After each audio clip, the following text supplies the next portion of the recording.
Hello everyone, welcome to Officer Magnet. दोस्तों, आज से हम लोग जो लूसेंट का लेटेस्ट एडिशन है और घटना चक्र का लेटेस्ट एडिशन है, उन दोनों को कंबाइन करके क्लास करने वाले हैं, जिसमें हम आज लूसेंट से पॉलिटी के सेक्शन के अंतर्गत जो पहला टॉपिक है, पहला चैप्टर, उसको करेंगे। फिर उस टॉपिक से रिलेटेड घटना चक्र में जितने भी क्वेश्चन दिए हुए हैं उनको भी हम सॉल्व करेंगे।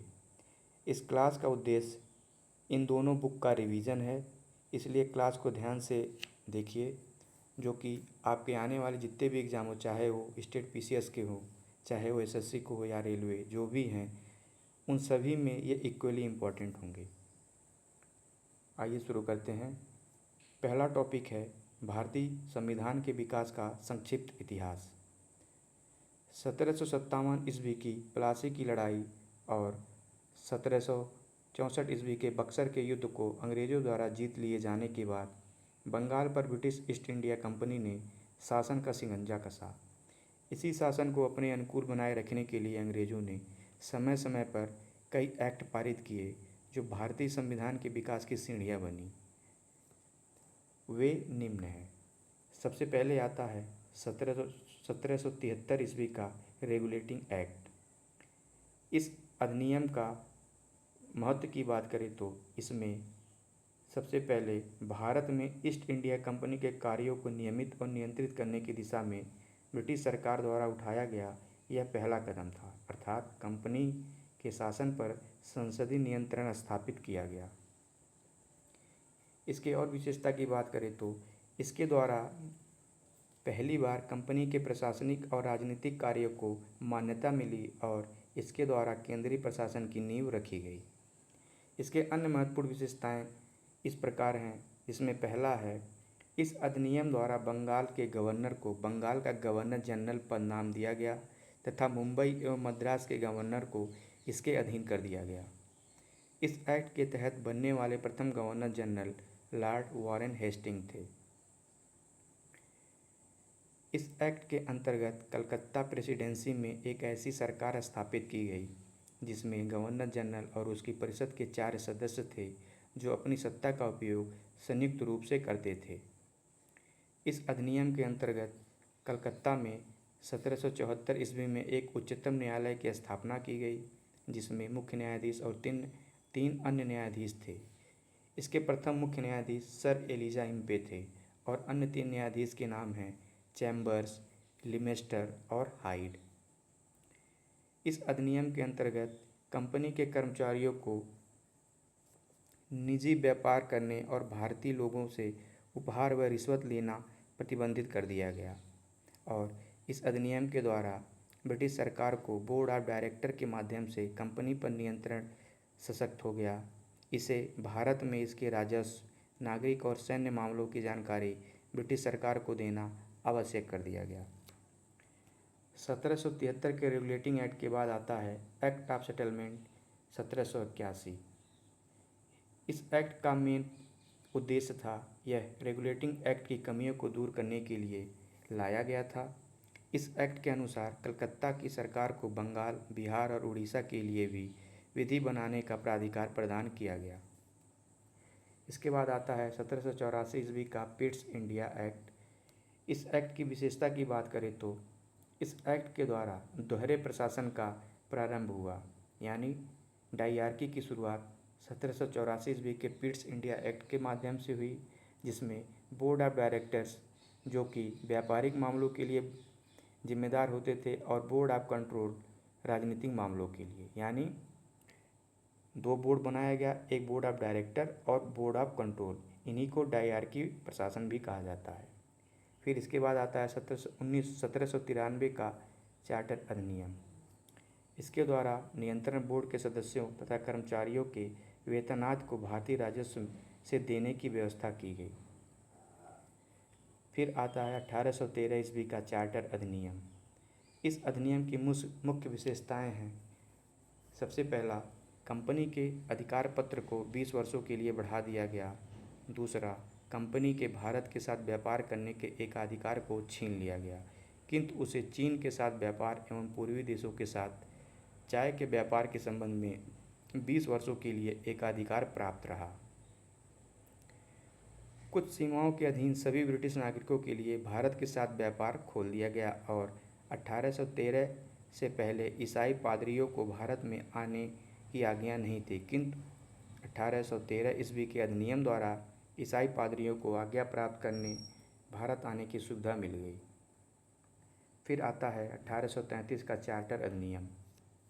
इस अधिनियम की मुख्य विशेषताएं निम्नलिखित हैं, जिसमें सबसे पहली विशेषता है कि इसके द्वारा कंपनी के व्यापारिक अधिकार पूर्णतः समाप्त कर दिए गए और अब कंपनी का कार्य ब्रिटिश सरकार की ओर से मात्र भारत का शासन करना ही रह गया। बंगाल के गवर्नर जनरल को भारत का गवर्नर जनरल कहा जाने लगा और बम्बई तथा मद्रास की परिषदों की विधि निर्माण शक्तियों को वापस ले लिया गया। विधिक परामर्श हेतु गवर्नर जनरल की परिषद में विधि सदस्य के रूप में चौथे सदस्य को भी शामिल किया गया और भारत में दास प्रथा को विधि विरुद्ध घोषित किया गया तथा 1843 ईस्वी में उसका उन्मूलन कर दिया गया। अन्य विशेषताओं की बात करें तो अधिनियम की धारा 87 के तहत कंपनी के अधीन पद धारण करने के लिए किसी व्यक्ति को धर्म, जन्मस्थान, मूलवंश या रंग के आधार पर अयोग्य न ठहराए जाने का पाबंद भी किया गया। गवर्नर जनरल की परिषद को राजस्व के संबंध में पूर्ण अधिकार प्रदान करते हुए गवर्नर जनरल को संपूर्ण देश के लिए एक ही बजट तैयार करने का अधिकार भी दिया गया और भारतीय कानूनों का वर्गीकरण किया गया तथा इस कार्य के लिए विधि आयोग नियुक्ति की व्यवस्था की गई तथा 1834 में लॉर्ड मैकाले की अध्यक्षता में प्रथम विधि आयोग का गठन भी किया गया। फिर आता है 1853 का चार्टर अधिनियम। इस अधिनियम की विशेषताओं की बात करें तो इस अधिनियम के द्वारा सेवाओं में नामजदगी का सिद्धांत समाप्त कर कंपनी के महत्वपूर्ण पदों को प्रतियोगी परीक्षाओं के आधार पर भरने की व्यवस्था की गई। इसके लिए 1854 ईस्वी में मैकाले समिति की नियुक्ति भी की गई और इस अधिनियम के द्वारा गवर्नर जनरल की परिषद के विधायी एवं प्रशासनिक कार्यों को अलग कर दिया गया तथा इसके तहत परिषद में 6 नए पार्षद जोड़े गए जिन्हें विधान पार्षद कहा गया। फिर आता है 1858 ईस्वी का भारत शासन अधिनियम। इस अधिनियम की विशेषता की बात करें तो सबसे पहली विशेषता है कि भारत का शासन कंपनी से लेकर ब्रिटिश क्राउन के हाथों में सौंपा गया और भारत में मंत्री पद की व्यवस्था की गई। 15 सदस्यों की भारत परिषद का सृजन हुआ, जिसमें 8 सदस्य ब्रिटिश सरकार द्वारा एवं 7 सदस्य कंपनी के निदेशक मंडल द्वारा नियुक्त किए गए थे। भारतीय मामलों पर ब्रिटिश संसद का सीधा नियंत्रण स्थापित किया गया और मुगल सम्राट के पद को समाप्त कर दिया गया। इस अधिनियम के द्वारा बोर्ड ऑफ डायरेक्टर तथा बोर्ड ऑफ कंट्रोल को भी समाप्त कर दिया गया और भारत में शासन संचालन के लिए ब्रिटिश मंत्रिमंडल में एक सदस्य के रूप में भारत के राज्य सचिव यानी secretary of state of India की नियुक्ति भी की गई। वह अपने कार्यों के लिए ब्रिटिश संसद के प्रति उत्तरदायी होता था। भारत के प्रशासन पर इसका संपूर्ण नियंत्रण था। उसी का वाक्य अंतिम होता था, चाहे वह नीति के विषय में हो या अन्य ब्यौरों के विषय में। भारत के गवर्नर का नाम बदलकर वायसराय कर दिया गया, अतः इस समय के गवर्नर जनरल लॉर्ड कैनिंग अंतिम गवर्नर जनरल एवं प्रथम वायसराय भी हुए। फिर आता है 1861 ईस्वी का भारत परिषद अधिनियम। इस अधिनियम की विशेषताएं निम्नलिखित हैं। पहली विशेषता है गवर्नर जनरल की कार्यकारिणी परिषद का विस्तार किया गया और विभागीय प्रणाली का प्रारंभ हुआ। किसके द्वारा? तो लॉर्ड कैनिंग के द्वारा। वहीं गवर्नर जनरल को पहली बार अध्यादेश जारी करने की शक्ति भी प्रदान की गई। ऐसे अध्यादेश की अवधि मात्र 6 महीने होती थी और गवर्नर जनरल को बंगाल, उत्तर पश्चिमी सीमा प्रांत और पंजाब में विधान परिषद स्थापित करने की शक्ति भी प्रदान की गई। अन्य विशेषताओं की बात करें तो इसके द्वारा कानून बनाने की प्रक्रिया में भारतीय प्रतिनिधियों को शामिल करने की शुरुआत हुई और वायसराय के कुछ भारतीयों को विस्तारित परिषद में 6 गैर सरकारी सदस्यों के रूप में नामांकित कर सकता था। कुछ इम्पोर्टेंट नोट की बात करें तो 1862 ईस्वी में लॉर्ड कैनिंग ने 3 भारतीयों, जिसमें बनारस के राजा और पटियाला के महाराजा और सर दिनकर राव को विधान परिषद में मनोनीत किया गया था। 1873 ईस्वी का अधिनियम। इस अधिनियम द्वारा यह उपबंध किया गया कि ईस्ट इंडिया कंपनी को किसी भी समय भंग किया जा सकता है। 1 जनवरी 1884 ईस्वी को ईस्ट इंडिया कंपनी को औपचारिक रूप से भंग कर दिया गया। फिर आता है शाही उपाधि अधिनियम 1876। इस अधिनियम द्वारा गवर्नर जनरल की केंद्रीय कार्यकारिणी में 6ठे सदस्य की नियुक्ति कर उसे लोक निर्माण विभाग का कार्य सौंपा गया और 28 अप्रैल 1876 ईस्वी को एक घोषणा द्वारा महारानी विक्टोरिया को भारत की सम्राज्ञी घोषित किया गया। फिर आता है 1892 ईस्वी का भारत परिषद अधिनियम। इस अधिनियम की मुख्य विशेषताएं हैं। पहली विशेषता है अप्रत्यक्ष चुनाव प्रणाली की शुरुआत हुई और इसके द्वारा राजस्व एवं व्यय अथवा बजट पर बहस करने तथा कार्यकारिणी से प्रश्न पूछने की शक्ति दी गई। फिर आता है 1909 ईस्वी का भारत परिषद अधिनियम, जिसे मार्ले मिंटो सुधार के नाम से भी जानते हैं। इस अधिनियम की विशेषता की बात करें तो पहली बार मुस्लिम समुदायों के लिए पृथक प्रतिनिधित्व का उपबंध किया गया। इसके अंतर्गत मुस्लिम सदस्यों का चुनाव मुस्लिम मतदाता ही कर सकते थे। भारत सरकार अधिनियम के तहत पहली बार विधायिका में कुछ निर्वाचित प्रतिनिधि की मंजूरी भी दी गई। इस प्रकार इस अधिनियम ने सांप्रदायिकता को वैधानिकता प्रदान की और लॉर्ड मिंटो को सांप्रदायिक निर्वाचन के जनक के रूप में जाना गया। इसकी अन्य विशेषता थी भारतीयों को भारत सचिव एवं गवर्नर जनरल की कार्यकारिणी परिषदों में नियुक्ति की गई और केंद्रीय और प्रांतीय विधान परिषदों को पहली बार बजट पर वाद विवाद करने, सार्वजनिक हित के विषयों पर प्रस्ताव पेश करने, पूरक प्रश्न पूछने और मत देने का अधिकार मिला। वहीं प्रांतीय विधान परिषदों की संख्या में भी वृद्धि की गई तथा सत्येंद्र प्रसाद सिन्हा वायसराय की कार्यपालिका परिषद में प्रथम भारतीय सदस्य भी बने। उन्हें विधि सदस्य बनाया गया। इसकी एक और विशेषता है कि इस अधिनियम के तहत presidency corporation, chambers of commerce, विश्वविद्यालयों और जमींदारों के लिए अलग प्रतिनिधित्व का प्रावधान किया गया। महत्वपूर्ण नोट की बात करें तो 1909 ईस्वी में लॉर्ड मार्ले इंग्लैंड में भारत के राज्य सचिव थे और लॉर्ड मिंटो भारत के वायसराय थे। भारत में ब्रिटेन के सभी संवैधानिक प्रयोगों में से सबसे कम समय तक चलने वाला अधिनियम 1919 का भारत परिषद अधिनियम ही था। फिर आता है 1919 का भारत शासन अधिनियम, जिसे मॉन्टेग्यू चेम्सफोर्ड सुधार यानी मम्फोर्ड सुधार भी कहा जाता है, जिसकी विशेषताएं निम्नलिखित हैं। पहला, केंद्र में द्विसदनात्मक विधायिका की स्थापना की गई। प्रथम राज्य परिषद तथा दूसरी केंद्रीय विधानसभा। राज्य परिषद के सदस्यों की संख्या 60 थी, जिसमें 34 निर्वाचित होते थे और उनका कार्यकाल 5 वर्षों का होता था। केंद्रीय विधानसभा के सदस्यों की संख्या 144 थी, जिनमें 104 निर्वाचित तथा 40 मनोनीत होते थे। इनका कार्यकाल 3 वर्षों का था। दोनों सदनों के अधिकार समान थे। इनमें सिर्फ एक अंतर था कि बजट पर स्वीकृति प्रदान करने का अधिकार निचले सदन को था। अन्य विशेषता की बात करें तो प्रांतों में द्वैत शासन प्रणाली का प्रवर्तन किया गया।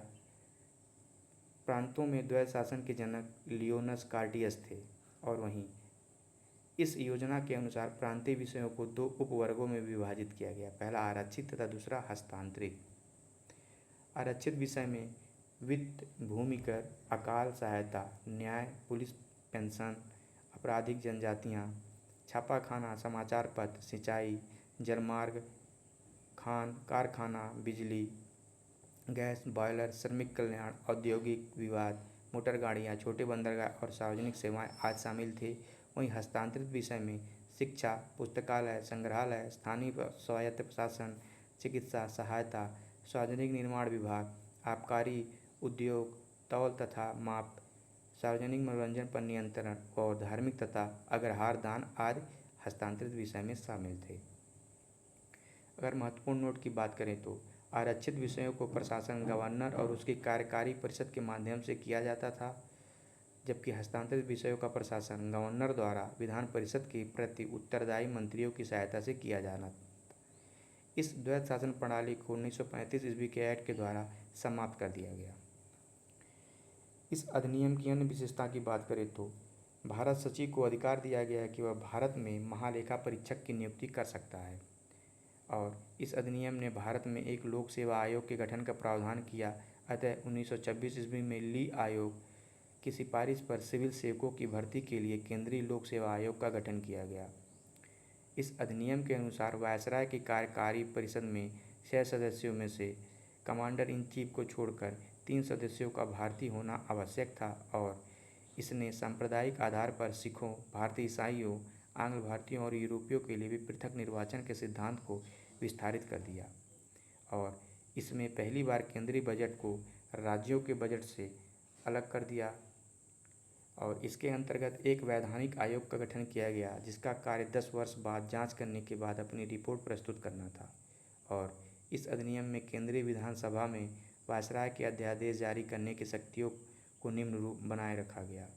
पहला, कुछ विषयों से संबंधित विधेयकों को विचारार्थ प्रस्तुत करने के लिए उसकी पूर्व अनुमति आवश्यक थी और उसे भारतीय विधानसभा द्वारा पारित किसी भी विधेयक को वीटो करने या सम्राट के विचार के लिए आरक्षित करने की भी शक्ति थी। उसे यह शक्ति थी कि विधानमंडल द्वारा नामंजूर किए गए या पारित न किए गए किसी विधेयक या अनुदान को प्रमाणित कर दे तो ऐसे प्रमाणित विधेयक विधानमंडल द्वारा पारित विधेयक के समान ही हो जाते थे और वह आपात स्थिति में अध्यादेश बना सकता था जिनका अस्थायी अवधि के लिए विधिक प्रभाव होता था। महत्वपूर्ण नोट की बात करें तो मॉन्टेग्यू चेम्सफोर्ड सुधार, जिसे भारत शासन अधिनियम 1900 द्वारा भारत में पहली बार महिलाओं को वोट देने का अधिकार मिला। उस समय इंग्लैंड का प्रधानमंत्री लॉर्ड जॉर्ज था। फिर आता है 1935 ईस्वी का भारत शासन अधिनियम। यह साइमन कमीशन की रिपोर्ट पर आधारित था और 1935 ईस्वी के अधिनियमों में 321 अनुच्छेद और 10 अनुसूचियाँ थीं। इस अधिनियम की मुख्य विशेषताएं इस प्रकार हैं। पहला है अखिल भारतीय संघ। यह संघ 11 ब्रिटिश प्रांतों, 6 चीफ कमिश्नर के क्षेत्रों और उन देशी रियासतों से मिलकर बनना था जो स्वेच्छा से संघ में सम्मिलित हों। प्रांतों के लिए संघ में सम्मिलित होना अनिवार्य था किंतु देशी रियासतों के लिए यह ऐच्छिक था। देशी रियासतों संघ में सम्मिलित नहीं हुईं और प्रस्तावित संघ की स्थापना संबंधी घोषणा पत्र जारी करने का अवसर ही नहीं आया। दूसरी विशेषता की बात करें तो प्रांतीय स्वायत्तता।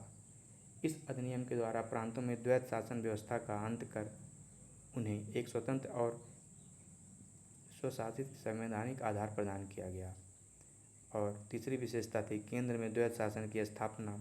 इस अधिनियम में विधायी शक्तियों को केंद्र और प्रांतीय विधानमंडलों के बीच विभाजित किया गया। इसके तहत परिसंघ सूची, प्रांतीय सूची एवं समवर्ती सूची का निर्माण किया गया। परिसंघ सूची के विषयों पर परिसंघ विधानमंडल को विधान बनाने की अनन्य शक्ति थी। इस सूची में विदेश कार्य, करेंसी और मुद्रा, नौसेना, सेना, वायुसेना, जनगणना जैसे विषय शामिल थे। वहीं प्रांतीय सूची के विषयों पर प्रांतीय विधानमंडलों की अनन्य अधिकारिता थी, यानी इस सूची में वर्णित विषयों पर प्रांतीय विधानमंडल को कानून बनाने का अधिकार था। प्रांतीय सूची के कुछ विषय थे पुलिस, प्रांतीय लोक सेवा और शिक्षा। समवर्ती सूची के विषयों पर परिसंघ एवं प्रांतीय विधानमंडल दोनों विधान बनाने के लिए सक्षम थे। समवर्ती सूची के कुछ विषय थे दंड विधि और प्रक्रिया, सिविल प्रक्रिया, विवाह एवं विवाह विच्छेद आदि। ऊपर उल्लिखित उपबंधों के अधीन रहते हुए किसी भी विधानमंडल को दूसरे की शक्तियों का अतिक्रमण करने का अधिकार नहीं था, लेकिन वायसराय द्वारा आपात की उद्घोषणा किए जाने पर परिसंघ विधानमंडल को प्रांतीय सूची के विषयों में विधान बनाने की शक्ति थी। दोनों प्रांतीय विधानमंडलों के अनुरोध पर भी परिसंघ विधानमंडल प्रांतीय विधानमंडल के विषय में भी विधान बना सकती थी। समवर्ती सूची के विषयों पर परिसंघ विधि प्रांत की विधि पर अभिभावी होती थी। इस अधिनियम में अवशिष्ट विधायी शक्ति वायसराय को दी गई। इस अधिनियम को लेकर नेहरू जी ने और अंबेडकर जी ने कुछ टिप्पणियां भी की जो निम्नलिखित हैं। नेहरू जी ने इसे गुलामी का अधिकार पत्र तथा एक कार जिसे ब्रेक तो है पर इंजन नहीं कहा कहकर इसकी आलोचना की और अंबेडकर जी ने कहा कि मुझे इस आरोप के संबंध में कोई क्षमा नहीं मांगनी है कि संविधान के प्रारूप में गवर्नमेंट ऑफ इंडिया एक्ट 1935 के बड़े भाग को पुनः उत्पादित कर दिया गया है। चौथा विशेषता थी संघीय न्यायालय की स्थापना। इसका अधिकार क्षेत्र प्रांतों तथा रियासतों तक विस्तृत था। इस न्यायालय में एक मुख्य न्यायाधीश तथा 2 अन्य न्यायाधीशों की व्यवस्था की गई। न्यायालय से संबंधित अंतिम शक्ति प्रिवी काउंसिल जो कि लंदन में स्थित थी को प्राप्त थी और ब्रिटिश संसद की सर्वोच्चता इसकी एक अन्य विशेषता थी। इस अधिनियम में किसी भी प्रकार के परिवर्तन का अधिकार ब्रिटिश संसद के पास था। प्रांतीय विधानमंडल और संघीय व्यवस्थापिका इसमें किसी प्रकार का परिवर्तन ही नहीं कर सकते थे।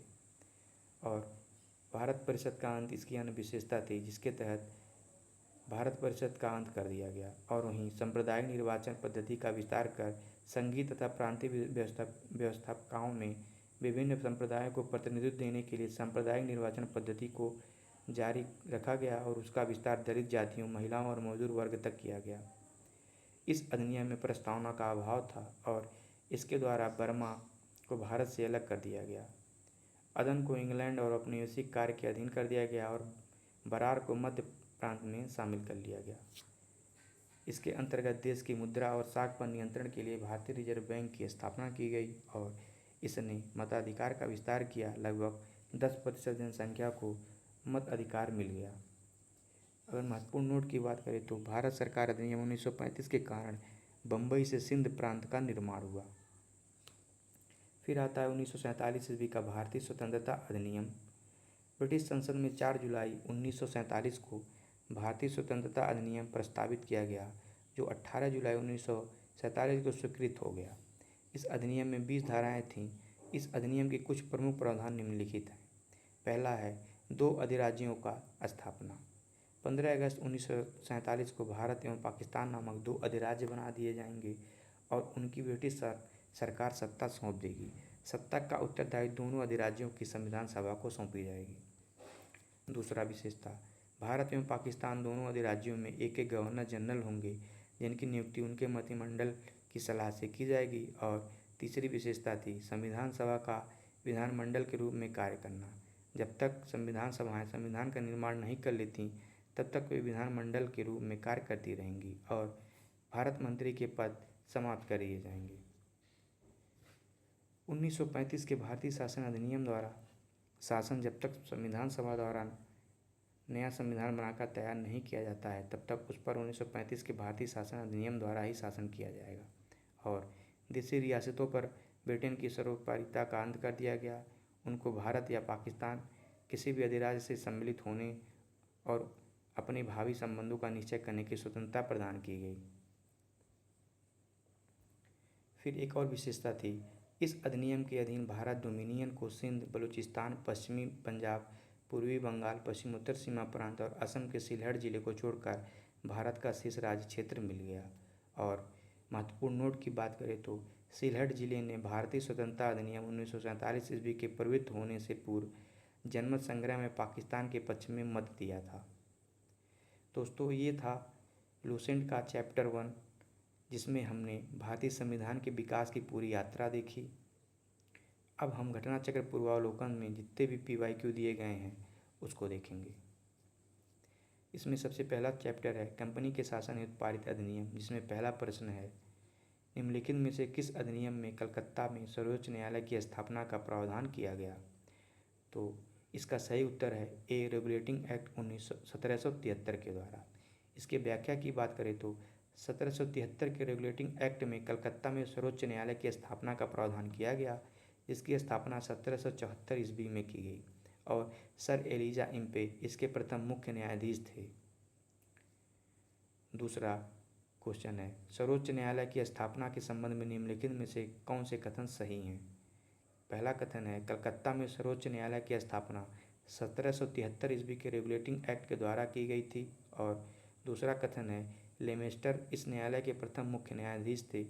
तो इसका सही उत्तर है ए, केवल एक, क्योंकि लेमेस्टर नहीं, सर एलिजा इम्पे इस न्यायालय के प्रथम मुख्य न्यायाधीश थे। अगला प्रश्न है सूची सुमेलित करना है।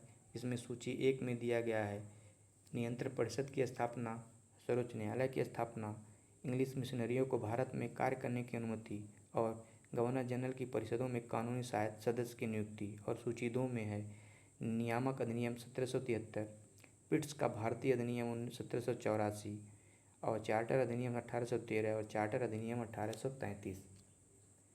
तो इस प्रश्न का सही उत्तर है बी, नियामक अधिनियम यानी रेगुलेटिंग एक्ट 1773, जो कि सर्वोच्च न्यायालय की स्थापना से संबंधित है। और पिट्स का भारतीय अधिनियम यानी पिट्स इंडिया एक्ट 1784 वो बोर्ड ऑफ कंट्रोल की स्थापना से संबंधित है। और वहीं चार्टर अधिनियम 1813 इंग्लिश मिशनरियों को भारत में कार्य करने की अनुमति तथा चार्टर अधिनियम 1833 गवर्नर जनरल की परिषद में कानूनी सदस्य को नियुक्त से संबंधित है। अगला प्रश्न, निम्नलिखित में से किससे या किनसे भारत में अंग्रेजी शिक्षा की नींव पड़ी? तो इसका सही उत्तर है जनरल कमेटी या पब्लिक इंस्ट्रक्शन 1823, प्राच्यविद एवं आंग्लविद विवाद। और इसकी व्याख्या की बात करें, ईस्ट इंडिया कंपनी ने ओरिएंटल शिक्षा की प्रचलित प्रणाली को हतोत्साहित किया तथा पश्चिमी शिक्षा और अंग्रेजी भाषा को बढ़ावा दिया। 1813 ईस्वी के चार्टर अधिनियम में भारत में शिक्षा के प्रसार के लिए प्रतिवर्ष 1 लाख रुपए खर्च करने के प्रावधान को अपनाया गया। 1823 ईस्वी में जनरल कमेटी या पब्लिक इंस्ट्रक्शन का गठन किया गया, जिसकी मुख्य जिम्मेदारी शिक्षा के लिए 1 लाख रुपए के अनुदान की थी। समिति में 10 यूरोपीय सदस्य थे, जिसमें आंग्ल एवं प्राच्य दोनों शिक्षा माध्यमों को समर्थन मिले थे के समर्थक शामिल थे। आंग्ल शिक्षा के समर्थकों में नेता ट्रेविलियन थे, जबकि एस.टी. प्रिंसेप प्राच्य शिक्षा के समर्थकों के नेतृत्व करता थे। इसके बाद governor general Lord William Bentinck के शासनकाल में 7 मार्च 1835 को लॉर्ड मैकाले के प्रस्ताव को स्वीकृत कर भारत में अंग्रेजी को उच्च शिक्षा का माध्यम मान लिया गया। अगला प्रश्न, किस अधिनियम के द्वारा ब्रिटिश संसद ने चाय और चीन के साथ व्यापार को छोड़कर ईस्ट इंडिया कंपनी के भारत के साथ व्यापारिक एकाधिकार को समाप्त कर दिया? तो वह था 1813 का चार्टर अधिनियम। 1813 के चार्टर अधिनियम के माध्यम से ब्रिटिश संसद ने चाय और के व्यापार और चीन के साथ व्यापार को छोड़कर ईस्ट इंडिया कंपनी के भारत के साथ व्यापारिक एकाधिकार को समाप्त कर दिया था, जबकि 1833 के चार्टर अधिनियम द्वारा कंपनी के समस्त व्यापारिक कार्य समाप्त कर दिए गए तथा भविष्य में कंपनी को केवल राजनीतिक कार्य ही करने थे। अगला प्रश्न, ब्रिटिश संसद के किस अधिनियम ने भारत में व्यापार पर ईस्ट इंडिया कंपनी के एकाधिकार को समाप्त किया? तो उसका उत्तर है 1813 का चार्टर एक्ट। अगला प्रश्न है, चार्टर एक्ट 1813 के संबंध में निम्न कथनों पर विचार कीजिए। इनमें पहला कथन है, इसने भारत में ईस्ट इंडिया कंपनी के व्यापार एकाधिपत्य को चाय का व्यापार तथा चीन के साथ व्यापार को छोड़कर समाप्त कर दिया, जो कि सही है। इसने कंपनी द्वारा अधिकार में लिए गए भारतीय राज क्षेत्रों पर ब्रिटिश राज की संप्रभुता को सुदृढ़ किया। और अगला कथन है, भारत का राजस्व अब ब्रिटिश संसद के नियंत्रण में आ गया। इसका सही उत्तर है केवल 1 और 2 कथन ही सही हैं। अगर इसकी व्याख्या की बात करें, चार्टर एक्ट 1813 द्वारा ब्रिटिश ईस्ट इंडिया कंपनी का व्यापारिक एकाधिकार, जिसमें चीन के साथ व्यापार और चाय के व्यापार का पर एकाधिकार बना रहा, को बाकी को समाप्त कर दिया गया। साथ ही इस एक्ट के माध्यम से कंपनी द्वारा अधिकृत भारतीय राज्य क्षेत्रों पर ब्रिटिश क्राउन की संप्रभुता को सुदृढ़ता भी प्रदान की गई। और इस एक्ट से हालांकि कंपनी को आगे 20 वर्षों के लिए इन क्षेत्रों का अधिकार और राजस्व सौंपा गया, तथापि यह ब्रिटिश क्राउन की संप्रभुता के प्रतिकूल नहीं होना था। इस प्रकार प्रश्नगत कथन 1 और 2 सही है, किंतु कथन 3 सही नहीं है, क्योंकि भारत का राजस्व 1858 ईस्वी के अधिनियम द्वारा ब्रिटिश संसद के सीधे नियंत्रण में लाया गया, जब ब्रिटिश कैबिनेट मंत्री के अधीन सेक्रेटरी ऑफ स्टेट का पद बना तथा विशेषकर राजस्व प्रशासन में उनकी सहायता के लिए काउंसिल ऑफ इंडिया का गठन किया गया। 8वां प्रश्न, किस अधिनियम ने भारतवासियों को अपने देश के प्रशासन में कुछ हिस्सा लेने संभव बनाया? तो वह है चार्टर एक्ट 1833। चार्टर एक्ट 1833 की धाराओं में सबसे महत्वपूर्ण धारा संख्या 87 थी, जिसमें यह कहा गया कि किसी भी भारतीय अथवा क्राउन की देशज प्रजा को अपने धर्म, जन्म स्थान, वंशानुक्रम, वर्ण अथवा इनमें किसी भी एक कारणवश कंपनी के अधीन पद अथवा सेवा से अयोग्य नहीं माना जा सकेगा। यह वह पहला कानूनी प्रावधान था जिसने भारतीयों के लिए प्रशासनिक पदों में प्रवेश का मार्ग खोला। इंडियन काउंसिल एक्ट 1861 के द्वारा पहली बार भारतीयों को विधायी परिषदों में नामित सदस्यों के रूप में प्रवेश मिला था। अब नेक्स्ट चैप्टर है जिसमें ब्रिटिश ताज के शासनाधीन पारित अधिनियम है, उनसे संबंधित प्रश्न को देख लेते हैं। तो पहला प्रश्न, भारत परिषद अधिनियम 1861 के संबंध में निम्न कथन को पढ़कर सही विकल्प चुनें। पहला कथन है, इस अधिनियम के फलस्वरूप गवर्नर जनरल की कार्यपालिका परिषद में कुल सदस्यों की संख्या 7 हो गई। और दूसरा कथन, विधिक निर्माण के लिए अतिरिक्त सदस्यों की संख्या कम से कम 6 और अधिक से अधिक 12 कर दी गई। और अगला कथन, प्रांतीय और केंद्रीय विषयों में किसी तरह का भेदभाव नहीं रखा गया। तो इसका सही उत्तर है केवल 2 और 3 कथन ही सही हैं। भारत परिषद अधिनियम 1861 के द्वारा भारत के गवर्नर जनरल की कार्यकारी परिषद को पोर्टफोलियो प्रणाली पर कार्य करने वाली कैबिनेट में बदल दिया गया था, जिसमें राजस्व, सैन्य, कानून, वित्त और गृह विभाग के प्रमुख के रूप में 5 सदस्य शामिल थे। 1874 ईस्वी में इसमें छठा सदस्य, जो कि लोक निर्माण विभाग हेतु जोड़ा गया। इस अधिनियम के द्वारा विधायी कार्य के लिए अतिरिक्त सदस्यों की संख्या न्यूनतम 6 और अधिकतम 12 कर दी गई थी, जिन्हें गवर्नर जनरल द्वारा 2 वर्ष की अवधि हेतु नामित किया जाता था। इन अतिरिक्त सदस्यों में से कम आधे गैर सरकारी होते थे। इन अधिनियम के तहत केंद्रीय और प्रांतीय विषयों के बीच कोई भेद नहीं किया गया था। अगला प्रश्न, भारतीय परिषद अधिनियम 1892 के संबंध में निम्न कथनों को पढ़कर सही विकल्प चुनें। कथन है, इसे 20 जून 1892 को लागू किया गया। दूसरा, कुल 24 सदस्यों में से गैर सरकारी सदस्यों की संख्या 5 थी। और तीसरा, सदस्यों को पूरक प्रश्न पूछने का अधिकार दिया गया। तो इस प्रश्न का सही उत्तर है, ये विवादित प्रश्न था। अब इसकी व्याख्या देखें तो भारत परिषद अधिनियम 1892 को ब्रिटिश संसद ने पारित होने के बाद 20 जून 1892 को शाही स्वीकृति प्रदान हुई तथा यह 3 फरवरी 1893 को लागू किया। इस प्रकार कथन एक सही नहीं है। इस अधिनियम के द्वारा गवर्नर जनरल की परिषद में विधायी कार्य हेतु अतिरिक्त सदस्यों की संख्या बढ़ाकर न्यूनतम 10 तथा अधिकतम 16 कर दी गई। इन अतिरिक्त सदस्यों में से कम आधे गैर सरकारी होने थे। तत्संबंधी विनियमों के तहत इन अतिरिक्त सदस्यों में 6 सरकारी सदस्यों और 10 गैर सरकारी सदस्यों की व्यवस्था की गई। उल्लेखनीय है कि इन गैर सरकारी सदस्यों में भारतीयों और यूरोपीय दोनों शामिल थे। इस प्रकार कथन 2 सही नहीं है। 1892 के अधिनियम के तहत सदस्यों को वार्षिक बजट पर बहस करने तथा सरकार के 6 दिन की पूर्व नोटिस पर प्रश्न पूछने का अधिकार दिया गया, परंतु पूरक प्रश्न पूछने का अधिकार नहीं था। इस प्रकार प्रश्न कथन 3 भी सही नहीं है। अगला प्रश्न, निम्नलिखित में से किस अधिनियम के अंतर्गत भारतीय विधान परिषद को बजट पर बहस करने का शक्ति प्राप्त हुई? तो वह था भारत परिषद अधिनियम 1892।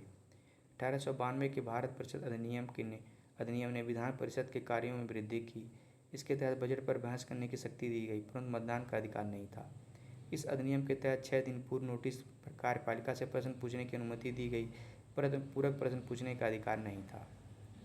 अगला प्रश्न, ब्रिटिश भारत के सांप्रदायिक प्रतिनिधित्व की व्यवस्था निम्नलिखित में से किस अधिनियम द्वारा की गई थी? तो सही उत्तर है मार्ले मिंटो सुधार 1909। भारत परिषद अधिनियम 1909, जिसे मार्ले मिंटो सुधार द्वारा कहा जाता है, द्वारा ब्रिटिश भारत में सर्वप्रथम सांप्रदायिक प्रतिनिधित्व की व्यवस्था की गई, जिसके अंतर्गत मुसलमानों के लिए पृथक निर्वाचन मंडल का प्रावधान किया गया। अगला प्रश्न, 1909 का अधिनियम संबंधित था, तो वह पृथक मताधिकार क्षेत्र को लागू करने से संबंधित। अगला प्रश्न, 1919 के भारत शासन अधिनियम की निम्नलिखित में से कौन सी प्रमुख विशेषता है? तो इसमें से आपका विकल्प सी यानी 1 और 3 सही है। भारत शासन अधिनियम 1919 ब्रिटिश संसद के द्वारा पारित अधिनियम था। इसका उद्देश्य भारतीय शासन में भारतीयों की भागीदारी को बढ़ाना था। इस अधिनियम को भारत सचिव एडविन मॉन्टेग्यू एवं वायसराय लॉर्ड चेम्सफोर्ड के कार्यकाल में पारित किया गया था।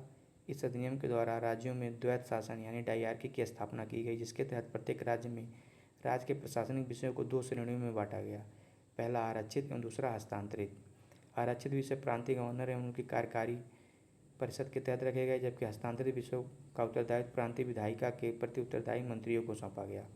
साथ ही केंद्र और प्रांतों के मध्य भी शक्तियों का बंटवारा संघीय एवं प्रांतीय विषयों के रूप में किया गया। जहाँ तक मुसलमानों के लिए पृथक सांप्रदायिक निर्वाचन व्यवस्था का प्रश्न है, तो यह प्रावधान 1919 के अधिनियम में ही कर दिया गया था। 1919 के अधिनियम में यह व्यवस्था न केवल जारी रही, बल्कि इसे सिखों, यूरोपीय भारतीयों, ईसाइयों एवं एंग्लो इंडियन के लिए भी विस्तारित किया गया। भारतीय इतिहास के संबंध में द्वैत शासन यानी डायरकी सिद्धांत किसे निर्दिष्ट करता है? तो वह प्रांतों में प्रत्यायोजित विषयों का 2 प्रवर्गों में विभाजन को डायरकी कहते हैं। अगला प्रश्न, भारत सरकार अधिनियम 1919 में प्रांतीय सरकार के कार्य आरक्षित यानी रिजर्व और हस्तांतरित या अंतरित या ट्रांसफर्ड विषयों के अंतर्गत बांटे गए थे। निम्नलिखित में से कौन से आरक्षित विषय माने गए थे? तो अगर हम बात करें, भारत सरकार अधिनियम 1919 की एक प्रमुख विशेषता प्रांतों में द्वैत शासन व्यवस्था की स्थापना थी। इस प्रणाली के तहत प्रांतीय सरकारों के कार्यों को दो भागों में आरक्षित और हस्तांतरित में विभक्त किया गया। आरक्षित विषयों के अंतर्गत न्याय, प्रशासन, भू राजस्व, वित्त, पुलिस, सिंचाई आदि को रखा गया, जबकि हस्तांतरित विषय के तहत स्थानीय स्वशासन, शिक्षा, स्वास्थ्य, कृषि आदि को रखा गया। आरक्षित विषय प्रांतीय गवर्नर एवं उनकी कार्यकारी परिषद के तहत रखे गए, जबकि हस्तांतरित विषयों का उत्तरदायित्व प्रांतीय विधायिका के प्रति उत्तरदायी मंत्रियों को सौंपा गया। किस अधिनियम ने, अगला प्रश्न है, किस अधिनियम ने प्रांतों में द्वैध शासन प्रणाली की स्थापना की? तो इसका सही उत्तर है 1919 का भारत सरकार अधिनियम। अगला प्रश्न, भारतीय विधान पालिका प्रथम बार द्विसदनी बनाई गई? तो यह प्रथम बार 1919 के भारत सरकार अधिनियम द्वारा बनाई गई। 1919 के भारत सरकार अधिनियम द्वारा केंद्र में द्विसदनी विधान पालिका की स्थापना की गई। ऊपरी सदन राज्य परिषद यानी काउंसिल ऑफ स्टेट, इसकी अवधि प्रथम बैठक से 5 वर्ष थी और तथा इस अधिनियम की धारा 18 के तहत इसमें 60 सदस्यों में से अधिकतम 20 सदस्य सरकारी हो सकते थे। निचला सदन केंद्रीय विधानसभा यानी सेंट्रल लेजिस्लेटिव असेंबली, इसकी अवधि प्रथम बैठक से 3 वर्ष थी, कहलाता था तथा भारत सरकार अधिनियम 1919 की धारा 19 के तहत इसमें मूलतः 140 सदस्यों का प्रावधान था, जिसमें से 100 निर्वाचित तथा 40 मनोनीत, जिसमें से अधिकतम 26 सरकारी होने थे। ज्ञातव्य है कि 1919 के अधिनियम के क्रियान्वयन हेतु बने नियमों के तहत राज्य परिषद के 60 सदस्यों में से 33 के निर्वाचित तथा शेष 27 के मनोनीत होने का प्रावधान किया गया, जबकि केंद्रीय विधानसभा के सदस्यों की संख्या बढ़ाकर पहले 143 तथा फिर 145 कर दी गई। उल्लेखनीय है कि दोनों सदनों में मनोनीत सदस्यों में से एक बरार से निर्वाचित होने वाले सदस्य भी होते थे, जिन्हें गवर्नर जनरल मनोनीत करता था। बरार से मनोनीत होने वाले सदस्य के निर्वाचित होने के कारण अनेक उल्लेखों में उसे निर्वाचित सदस्यों की संख्या में शामिल कर दिया गया है। केंद्र में कौन सा एक्ट द्विसदनी विधायिका लाया? तो वह था 1919 का एक्ट। निम्नलिखित कथनों पर विचार करना है। पहला है, 1919 के मॉन्टेग्यू चेम्सफोर्ड सुधारों में 21 वर्ष से अधिक आयु की सभी महिलाओं के लिए मताधिकार की संस्तुति की गई। और दूसरा कथन है, 1935 के गवर्नमेंट ऑफ इंडिया एक्ट में विधानमंडल में महिलाओं के लिए आरक्षित स्थानों का प्रावधान किया गया। तो इसका सही उत्तर है बी। मॉन्टेग्यू चेम्सफोर्ड सुधारों के रूप में अभिहित भारत सरकार अधिनियम 1919 द्वारा महिलाओं को मताधिकार प्रदान किया गया था, परंतु यह सीमित वर्गों की महिलाओं के लिए ही था और सभी महिलाओं के लिए स्वयं मताधिकार पर आधारित नहीं था। इस प्रकार कथन एक सही नहीं है। और वहीं 1935 के भारत सरकार अधिनियम द्वारा सांप्रदायिक निर्वाचन प्रणाली का विस्तार करने के साथ दलित वर्गों, महिलाओं और श्रमिकों के लिए भी विधानमंडल में स्थान आरक्षित किए गए थे। इस प्रकार कथन 2 सही है। अगला प्रश्न, भारतीय सिविल सेवा के संदर्भ में निम्नलिखित कथनों में से कौन सा कथन सही है? तो इसका सही उत्तर है सी, 1 और 2 दोनों। अगर इसकी व्याख्या की बात करें, भारत में आधुनिक मेरिट आधारित सिविल सेवा का प्रारंभ 1854 ईस्वी में लंदन में सिविल सेवा आयोग की स्थापना से हुआ तथा 1855 से इस हेतु प्रतियोगी परीक्षा लंदन में ही आयोजित की जाने लगी। भारतीयों की लगातार मांग के बावजूद यह परीक्षा भारत में न होकर लंदन में ही होती रही। अंततः भारत सरकार अधिनियम 1919 के प्रावधान के अनुरूप वर्ष 1922 से ICS की परीक्षा भारत में भी होनी प्रारंभ हुई, पहले इलाहाबाद में तथा बाद में दिल्ली में। 1930 के दशक के अंत तक यूरोपवासियों की उपलब्धता भारतीय सिविल सेवा में कम होती गई तथा इस सेवा में 1941 के तक स्पष्ट रूप से भारतीयों का प्रतिशत यूरोपवासियों से अधिक हो चुका था। अगला प्रश्न, निम्नलिखित में से किस अधिनियम द्वारा 120 सदस्यों वाले चैम्बर ऑफ प्रिंसेस की व्यवस्था की गई थी? इसका उत्तर है 1919 का अधिनियम। वर्ष 1919 के भारत शासन अधिनियम को ब्रिटिश शाही स्वीकृति मिलने के साथ 23 दिसंबर 1919 की ब्रिटिश किंग जॉर्ज पंचम की उद्घोषणा के माध्यम से भारतीय रियासतों के लिए 120 सदस्यों वाले चैम्बर ऑफ प्रिंसेस, जिसे नरेंद्र मंडल की भी कहा जाता, की व्यवस्था की गई थी। इसका उद्घाटन फरवरी 1921 में किया गया था। केंद्रीय विधानसभा का निम्नांकित में से कौन निर्वाचन भारत सरकार अधिनियम 1919 के तहत हुआ? तो इसका सही उत्तर है सी, ए और सी, यानी 1926 और 1945। प्रसंगत वर्षों में से वर्ष 1926 और वर्ष 1945 का केंद्रीय विधानसभा चुनाव भारत सरकार अधिनियम 1919 के तहत हुआ था। भारत शासन अधिनियम 1919 के अंतर्गत भारतीय विधायिका का अंतिम निर्वाचन किस वर्ष में आयोजित किया गया था? तो भारत शासन अधिनियम 1919 के अंतर्गत भारतीय विधायिका का अंतिम निर्वाचन वर्ष 1945 में आयोजित किया गया था। अगला प्रश्न, निम्नलिखित में से किस एक अधिनियम द्वारा भारत में संघीय न्यायालय की स्थापना की? तो वह था, भारत में संघीय न्यायालय की स्थापना 1 अक्टूबर 1937 को भारत सरकार अधिनियम 1935 के अंतर्गत की गई थी। इसके प्रमुख न्यायाधीश सर मॉरिस ग्वेयर थे। उपयुक्त दिए गए विकल्पों में भारत सरकार अधिनियम 1935 न होने के कारण विकल्प डी सही उत्तर है। भारत का संघीय न्यायालय निम्नलिखित में से किस वर्ष में स्थापित किया गया? तो वह 1937। केंद्र में द्वैध शासन किस अधिनियम के अंतर्गत स्थापित किया गया था? तो भारत सरकार अधिनियम 1935 के अंतर्गत। भारत सरकार अधिनियम 1935 के अंतर्गत केंद्र में द्वैध शासन एक नए अखिल भारतीय संघ यानी फेडरेशन ऑफ इंडिया के नाम से की स्थापना तथा प्रांतों में द्वैध शासन व्यवस्था को समाप्त करने का प्रावधान किया गया। प्रांतों में द्वैध शासन का उपक्रम 1919 के अधिनियम द्वारा किया गया था, जिसे 1935 के अधिनियम द्वारा समाप्त कर दिया गया। केंद्र में द्वैध शासन के प्रावधान के तहत संघीय विषयों को दो भागों में बांटा गया, एक आरक्षित दूसरा हस्तांतरित। हालांकि यह केंद्रीय द्वैध शासन और प्रस्तावित भारत संघ के प्रावधान व्यवहार में कभी लागू न हो सके, क्योंकि रियासतों ने न जुड़ने के कारण संघीय व्यवस्था वस्तुतः अस्तित्व में ही नहीं आई। अगला प्रश्न, निम्नलिखित में से किस अधिनियम ने केंद्र में द्वैध शासन प्रणाली को व्यवस्थित किया? तो वह था भारत शासन अधिनियम 1935। अगला प्रश्न, राष्ट्रपति के अध्यादेश निर्गत करने की शक्ति प्रेरित है? तो वह है, यद्यपि ब्रिटिश भारत के गवर्नर जनरल को 1861 के भारत परिषद अधिनियम से ही विधान परिषद की अनुमति के बिना अध्यादेश जारी करने की शक्ति प्राप्त थी, तथा भारतीय संविधान में राष्ट्रपति के अध्यादेश निर्गत करने की शक्ति, जो कि अनुच्छेद 130 में वर्णित है, भारत सरकार अधिनियम 1935 की धारा 42 एवं 43 से प्रेरित है। अगला प्रश्न, निम्नलिखित में से किस अधिनियम द्वारा संवैधानिक निरंकुशता का सिद्धांत प्रवृत्त किया गया? तो वह था 1935 का भारत सरकार अधिनियम। संवैधानिक निरंकुशता का सिद्धांत भारत सरकार अधिनियम 1935 द्वारा प्रवृत्त किया गया। यह अधिनियम ब्रिटिश संसद द्वारा पारित सर्वाधिक विस्तृत अधिनियम था। साथ ही यह भारत के लिए तैयार संवैधानिक प्रस्तावों में से सबसे जटिल दस्तावेज था। इसी अधिनियम में भारत संघ की स्थापना, संघीय न्यायपालिका और केंद्र और राज्य की मत शक्तियों का विभाजन आदि की व्यवस्था की गई थी। अगला प्रश्न, भारत के संविधान में केंद्र और राज्यों के बीच किया गया शक्तियों का विभाजन इनमें से किस में उल्लिखित योजना पर आधारित है? तो वह है भारत सरकार अधिनियम 1935। भारत के संविधान में केंद्र और राज्यों की मत शक्तियों का विभाजन भारत शासन अधिनियम 1935 में उल्लिखित योजना पर आधारित था। इस अधिनियम की 7वीं अनुसूची में संघीय, राज्य और समवर्ती सूची के विषयों का विभाजन किया गया था। इसके अतिरिक्त प्रांतों में द्वैध शासन प्रणाली समाप्त कर केंद्र में द्वैध शासन लागू किए जाने का प्रावधान भी किया गया था। निम्नलिखित में से भारत सरकार अधिनियम 1935 की मुख्य विशेषताओं में नहीं है?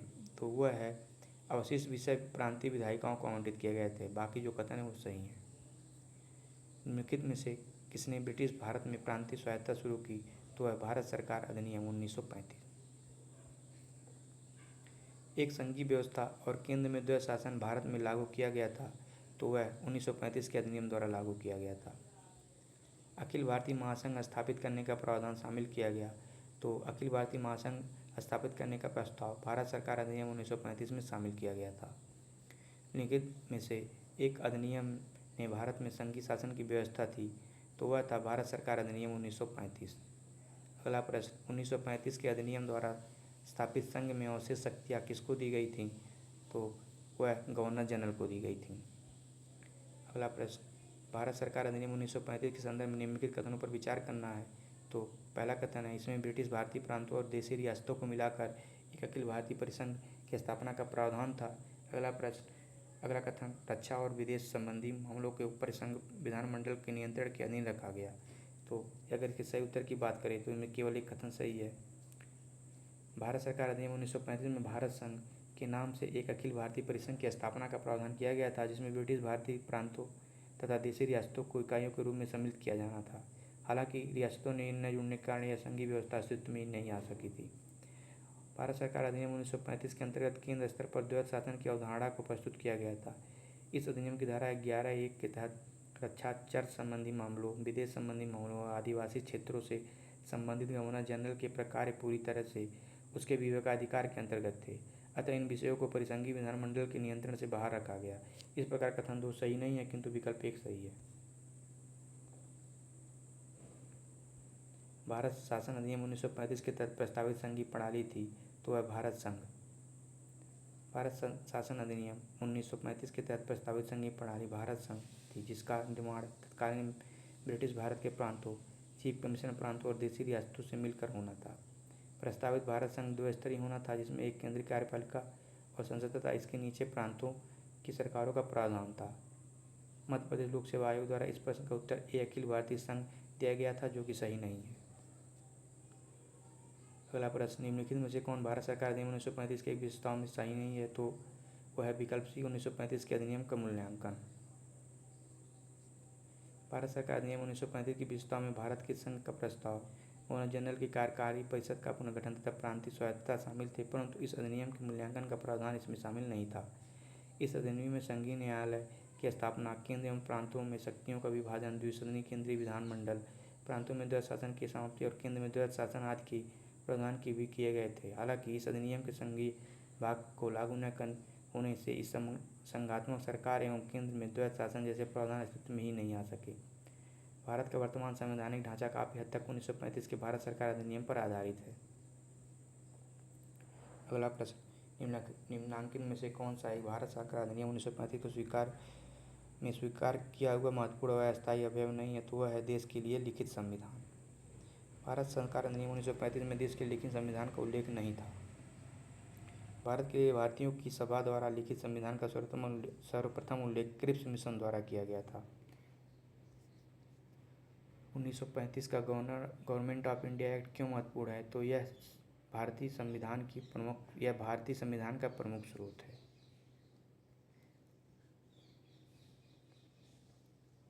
निम्नलिखित में से किस अधिनियम ने बिहार के एक सदनीय विधानमंडल को द्विसदनीय में बदल दिया? बिहार विधानसभा और बिहार विधान परिषद। तो वह है भारत सरकार अधिनियम 1935। लास्ट प्रश्न है, निम्नलिखित में अधिनियम में से किस अधिनियम के फलस्वरूप वर्मा भारत से अलग हुआ? तो वह है government of India act 1935। Government of India act 1935 के तहत वर्मा को भारत से अलग करने का प्रावधान किया गया था तथा गवर्नमेंट ऑफ बर्मा एक्ट 1935 के अनुसार 1 अप्रैल 1937 से बर्मा भारत से अलग होकर एक पृथक क्राउन उपनिवेश बना। दोस्तों, ये था डोसेंट का पॉलिटी का पहला चैप्टर और घटना चक्र में उस चैप्टर से रिलेटेड जितने भी MCQ है उसका पूरा वीडियो। आई होप आपको वीडियो अच्छा लगा हो। Thank you very much for watching.